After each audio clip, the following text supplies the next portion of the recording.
Leo, dimmi.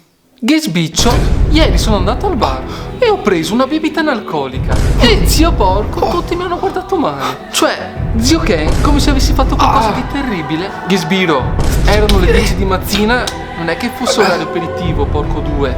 Poi, oi boy, vado a pagare e santa polentina Alessia che incontro mio nonno, che era già al quarto spritz, Dio santo. E io gli ho chiesto se avesse preso lo spritz con la Schweppes. Cosa? E per qualche strano motivo non mi ha più rivolto la parola, zio Treno. Comunque vabbè, fa niente, porca madosca. No! Sempre orario del spritz. Sempre orario del spritz. Che sboro,